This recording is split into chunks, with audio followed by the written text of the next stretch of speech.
Hello, I'm Mike Zagata. Last week I introduced you to what we can do to reduce the loss of young forest habitat. We spent 10 weeks together learning about young forest habitat and the fact that we're losing it at an alarming rate.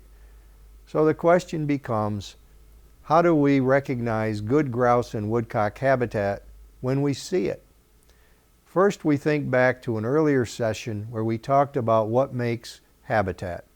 Food, if it's woodcock, that might include worms. Soil must not be frozen because they have a long bill that they probe with.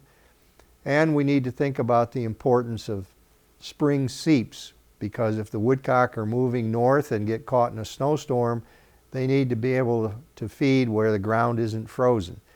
And again, we need to think about the habitat they need as they migrate north or south. With grouse, it varies somewhat by region. The northern range of the grouse, we're generally talking about aspen, birch, abandoned farmland with apple trees and hawthorns, etc. In the southern range, we might be talking about young oak hickory forest with rhododendron.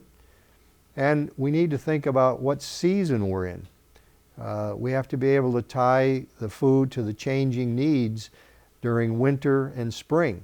In the spring, the female grouse is rearing young. She needs to be able to take those out into open areas and feed on insects or fruit. So the diet of wildlife changes with season and thus food availability. You can tell what grouse are eating by examining their crop, which is a pouch in the upper part of their digestive tract where they store temporarily the food that they've taken in.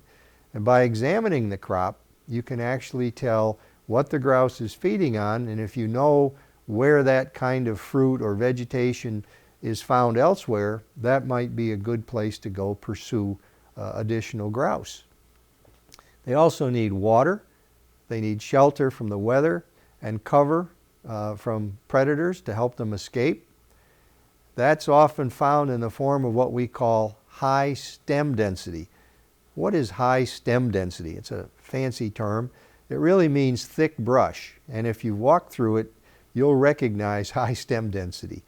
We might have with conifers down tops or boughs, and if you're talking about grouse, they often like to put their nest next to a tree stump or a log where they can create a little cavity. With the male grouse, you might look for drumming logs. And as I mentioned, for the chicks, we might look for an opening where they can find insects and fruit. With woodcock, during the summer, we're probably going to look in an alder thicket with an old field nearby so they can move out at nighttime, and where they can fly up in the spring in their mating ritual.